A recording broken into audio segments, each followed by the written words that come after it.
The fluorescent lights of Austin's Megamart buzzed overhead as Michael Thompson pushed the shopping cart through the toy aisle, his 8-year-old son Tommy walking beside him with the focused determination of a child on a mission. Tommy had been saving his allowance for weeks, counting and recounting the crumpled dollar bills in his Spider-Man wallet, dreaming of the remote control helicopter that had captured his imagination during their last visit. "There it is, Dad." Tommy's voice carried that pure excitement that only children possess, his small finger pointing toward the display.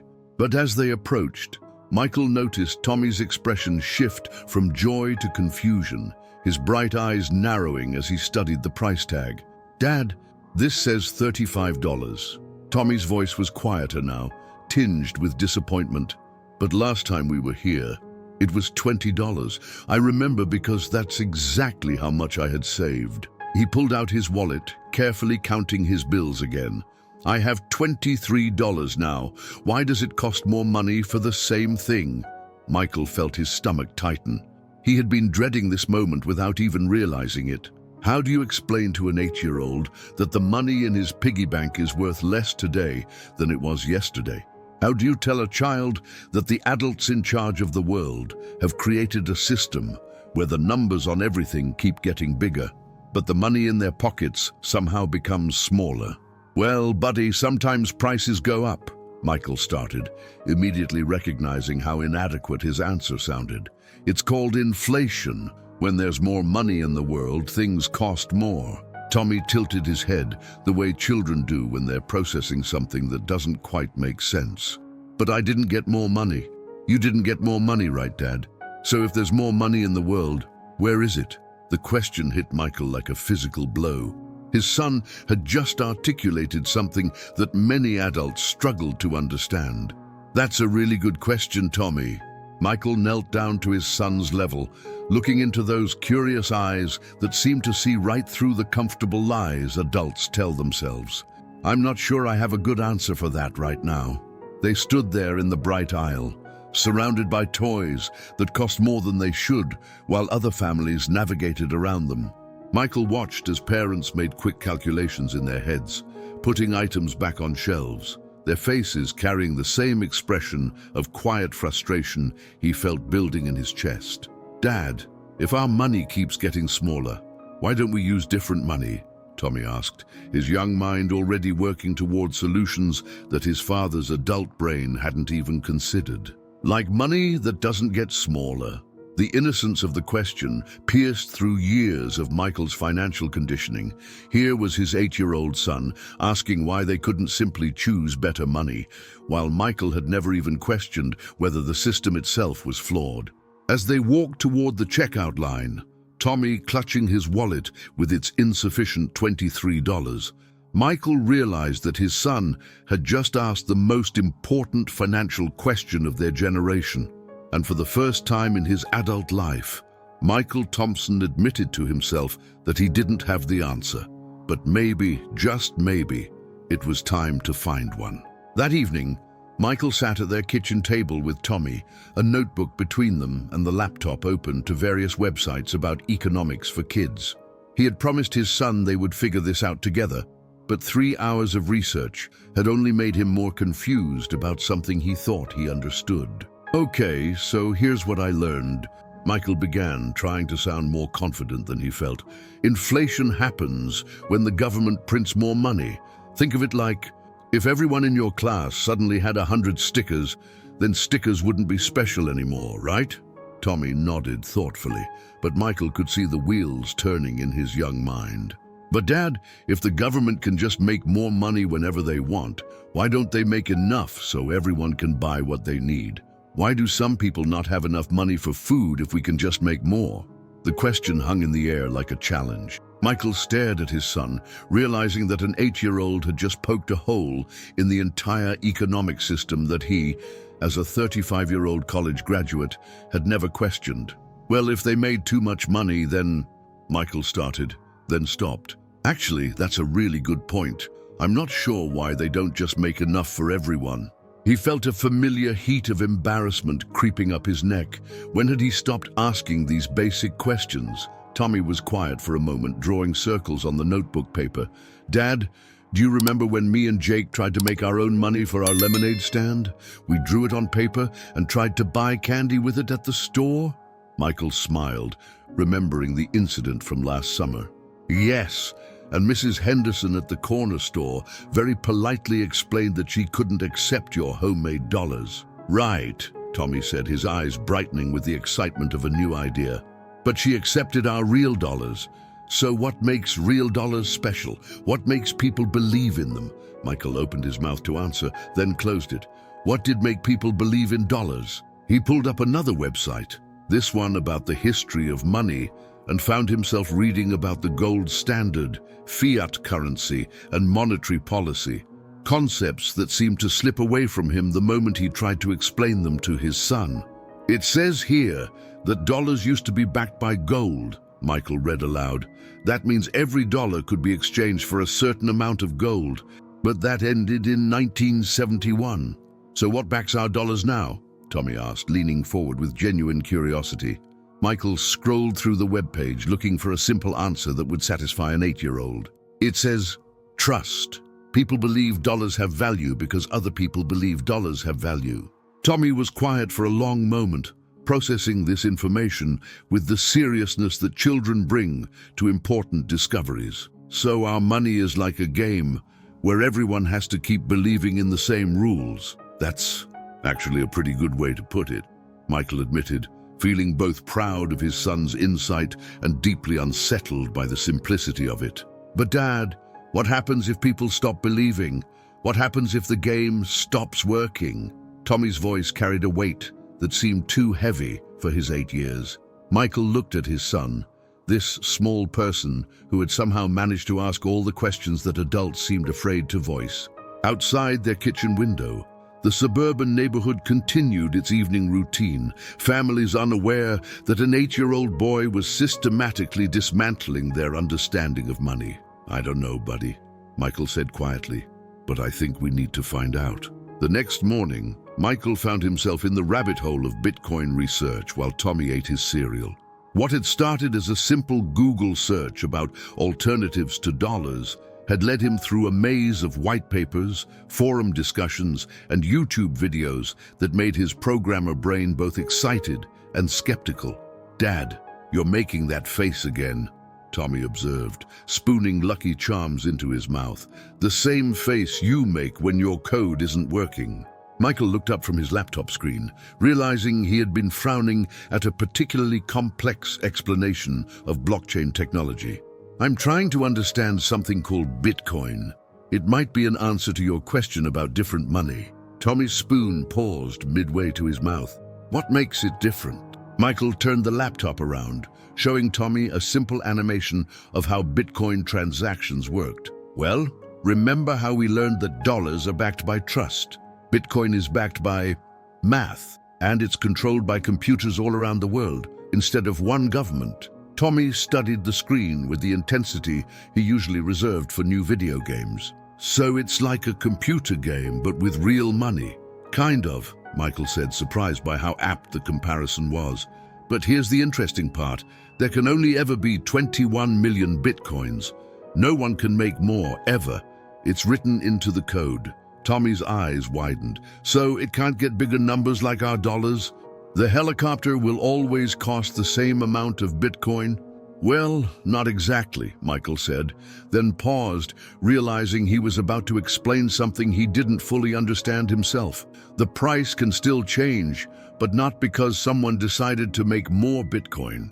It changes because of how many people want it." Tommy nodded slowly, then asked the question that had been forming in Michael's mind for the past hour. "Dad, if Bitcoin is better than dollars, why doesn't everyone use it?"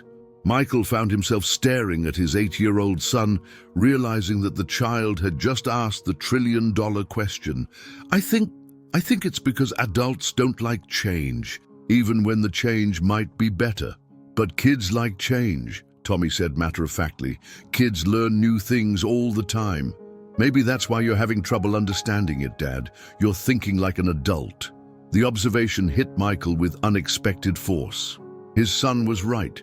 He had been approaching Bitcoin with all the skepticism and resistance that came with 35 years of conditioning about how money should work. "Okay then," Michael said, closing the laptop and looking directly at Tommy. "Teach me how to think about this, like a kid." Tommy grinned, the same expression he wore when he was about to explain a new game to confused grown-ups. "It's easy, Dad. Forget everything you think you know about money. Pretend you're from space and you just landed on Earth. Someone shows you dollars, paper that loses value. Someone else shows you Bitcoin, computer money that can't be faked, and there's only going to be 21 million ever. Which one would you pick?" Michael blinked, realizing his 8-year-old had just distilled complex monetary theory into a thought experiment that made perfect sense. "The Bitcoin?" "Exactly." Tommy bounced in his chair. "And Dad, you know what's really cool? It never sleeps. While we're sleeping, people all around the world are using it. It's working all the time, everywhere." As Michael watched his son's excitement, he realized something profound was happening. His child wasn't just learning about Bitcoin, he was naturally understanding something that adults struggled to grasp. Maybe the future of money wasn't about convincing skeptical adults. Maybe it was about empowering the generation that would inherit this new world. Over the following weeks, Michael and Tommy established a new routine. Every evening after homework, they would sit together and explore the world of Bitcoin, with Tommy asking questions that consistently surprised his father with their depth and clarity. "Dad, if Bitcoin is on computers everywhere, what happens if the internet breaks?" Tommy asked one evening, his notebook now filled with drawings of blockchain networks that looked remarkably like the diagrams Michael had been studying. "That's actually one of the most common concerns people have," Michael replied, pulling up a world map showing Bitcoin nodes. "But look at this. There are thousands of computers running Bitcoin all over the world. For the internet to break everywhere at once would be almost impossible." Tommy studied the map, counting the dots with his finger. "It's like having thousands of backup copies of our favorite game saves. Even if our computer breaks, the game is still safe somewhere else." Michael marveled at how his son could translate complex technological concepts into analogies that made perfect sense. "Exactly. And that's why people say Bitcoin is decentralized. It doesn't depend on any one place or person. Unlike our dollars," Tommy added thoughtfully. "Those depend on the government not making too many, right?" "Right," Michael said, feeling a familiar pride in his son's understanding.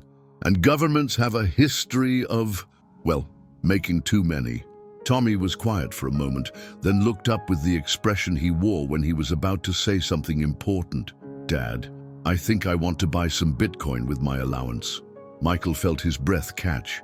They had been learning about Bitcoin for weeks, but the idea of actually buying some felt like crossing a line from theory into reality. "Are you sure, Tommy? It can be risky. The price goes up and down a lot, but you always tell me that learning costs money sometimes." Tommy replied with 8-year-old logic. "And I'd rather learn with my own money than wonder what would have happened." That weekend they sat together at the computer as Michael helped Tommy set up his first Bitcoin wallet. Watching his son's face as he received his first fraction of a Bitcoin was like watching someone discover fire. There was wonder, excitement, and a sense that they were participating in something historically significant. "How much did we buy?"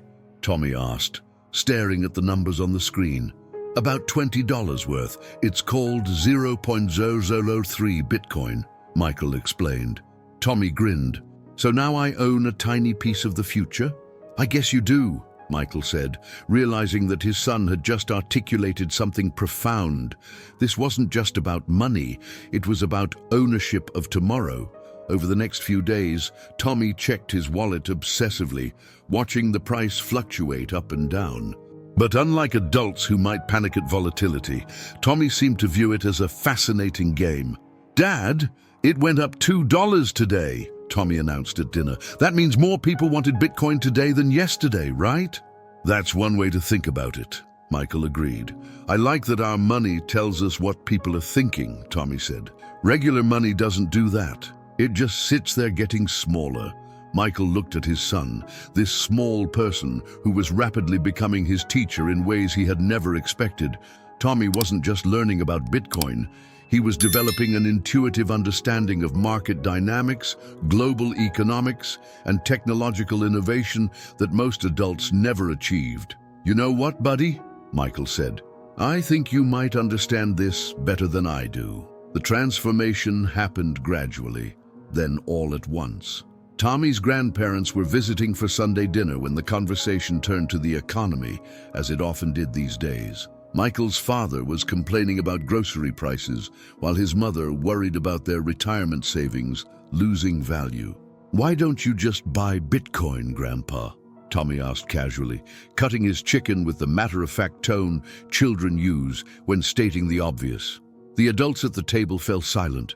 Michael's father, a retired bank manager, looked at his 8-year-old grandson with the expression adults wear when children suggest flying to the moon. "Bitcoin is just gambling, Tommy," his grandfather said gently. "It's not real money." Tommy tilted his head, the way he did when adults said something that didn't make sense. "But Grandpa, what makes dollars more real? They're just numbers on your bank's computer too, right?" Michael's mother laughed nervously. "Honey, dollars are backed by the government. They're stable." "But Mom," Tommy continued, his voice gaining confidence, "Dad showed me that dollars lost 96% of their value since 1913. Is that stable?" The room grew quiet again. Michael watched his parents process the fact that their grandson had just quoted a statistic that most adults didn't know. "Tommy," his grandmother said carefully, "where did you learn that?" "Dad and I study money together every night," Tommy replied proudly. "We learned that Bitcoin has never been hacked, and there will only ever be 21 million of them. It's like digital gold, but better because you can send it anywhere in the world instantly." Michael's father leaned forward, his banker instincts engaged despite himself. "What do you mean it can't be hacked?" Tommy's eyes lit up the way they did when he got to explain something exciting. "The Bitcoin network is protected by thousands of computers solving really hard math problems. To hack it, you'd need more computer power than all those computers combined. It would cost more money than you could steal." Michael watched his parents exchange glances, recognizing the look they had when Tommy explained video games or showed them YouTube videos they didn't understand. Except this time, the 8-year-old was explaining monetary policy. "And Grandma," Tommy continued, warming to his subject, "when you put money in the bank, they lend it to other people and pay you tiny interest. But when you hold Bitcoin, you own it completely. No one can take it away or use it without your permission." Michael's mother looked at her son with an expression somewhere between pride and concern. "Michael, what have you been teaching him?" "Actually, Mom," Michael said quietly, "he's been teaching me." Tommy beamed at his father, then turned back to his grandparents with the patience of a child explaining something simple to confused adults. "It's okay if you don't understand yet. Dad didn't understand at first either, but kids learn new things faster than grown-ups. Maybe that's why kids will use Bitcoin and grown-ups will keep using dollars until they have to change." The profound simplicity of the statement hung in the air. An 8-year-old had just predicted the future of money with the clarity that comes from not being burdened by decades of preconceptions. 3 months later, Michael found himself in a place he never expected to be, following his 8-year-old son's financial advice. Tommy's small Bitcoin investment had grown to $37, but more importantly, his understanding had evolved into something that amazed everyone around him. "Dad, wake up!" Tommy burst into Michael's bedroom one Saturday morning, his tablet in hand. "Bitcoin went up 8% last night while we were sleeping." Michael rubbed his eyes, checking his phone. 6:47 a.m. "Tommy, what have I told you about checking prices first thing in the morning?" I know, Tommy said, bouncing on the edge of the bed. "But Dad, this is so cool. While we were sleeping, people in Japan and Australia were buying and selling Bitcoin. It really never sleeps." Michael sat up, looking at his son's genuine excitement about global markets functioning 24/7. When had an 8-year-old become more financially literate than most adults? "You know what's really amazing?" Tommy continued, pulling up a world map on his tablet. Right now it's Monday morning in Singapore. A kid there might be buying Bitcoin with his allowance while we're still in bed on Sunday. Michael smiled, remembering when his biggest concern was explaining why toys cost more. Now Tommy was grasping concepts about global time zones and international markets. "Dad, I've been thinking," Tommy said, his voice taking on that serious tone that meant an important question was coming. "What if we taught other kids about Bitcoin? Like, what if there was a club?" "A club?" Michael asked, though he could already see where this was going. "Yeah, kids understand this stuff faster than grown-ups, and when we grow up, we're going to be the ones using this money anyway. Shouldn't we learn about it now?" Michael looked at his son, this small person who had somehow become a financial educator in his own family. Tommy had already convinced his grandmother to buy just a little bit of Bitcoin and had patiently explained to his teacher why he wanted to do his math homework in Bitcoin conversions. "You know what, buddy? I think that's a brilliant idea." Tommy's face lit up with the pure joy that comes from having adults take your ideas seriously. "Really? We could call it the Future Money Club or something." As Michael watched his son's enthusiasm, he realized they had come full circle from that day in the toy store. Tommy's innocent question about why money was dying had led them both to discover money that was very much alive, growing, evolving, and working around the clock in a global network that never rested. "Dad," Tommy said quietly, leaning against his father's shoulder, "thank you for not giving me a grown-up answer that day. Thank you for figuring it out with me instead." Michael wrapped his arm around his son, understanding that they had both learned something more valuable than any financial lesson. Sometimes, the best education happens when adults are brave enough to admit they don't have all the answers, and wise enough to learn alongside the children who will inherit the future. Outside their window, the world was waking up to another day of traditional banking hours. But in their bedroom, a father and son smiled, knowing their money was already hard at work in a global economy that truly never slept.